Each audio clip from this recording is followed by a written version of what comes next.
Mr. J has been taking oxycodone modified release tablets 20 milligrams twice daily, but now needs to be put onto diamorphine via a syringe driver. What dose should his diamorphine dose over 24 hours be to the nearest milligram? Because the question is asking for his diamorphine dose over 24 hours, the first thing we need to do is to calculate his dose of oxycodone over 24 hours. So he's been having 20 milligrams twice daily. So that means he's been having 40 milligrams in a 24-hour period.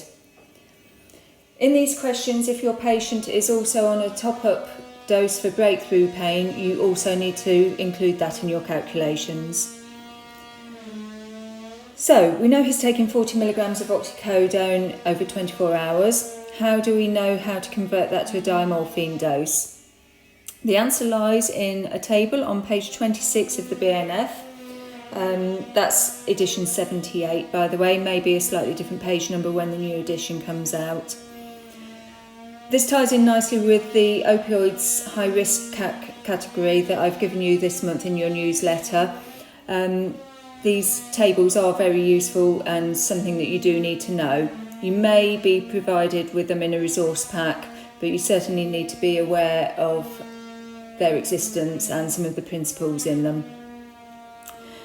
So, we know from this table that 6.6 milligrams of oral oxycodone is equivalent to 3 milligrams of parenteral diamorphine.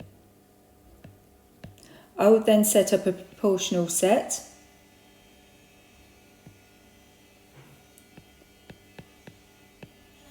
with the oxycodone dose and the diamorphine dose. So we know that 6.6 milligrams is equivalent to 3. We need to find out the equivalent to 40 milligrams of oxycodone. So we get x over 40 is equal to 3 over 6.6.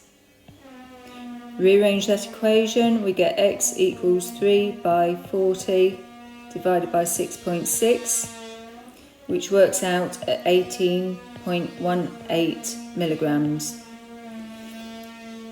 Another thing I'd like to point out is the importance of reading the question. It's asking us for the dose to the nearest milligram, so our answer is not 18.18. We need to round that, and our answer therefore is 18 milligrams.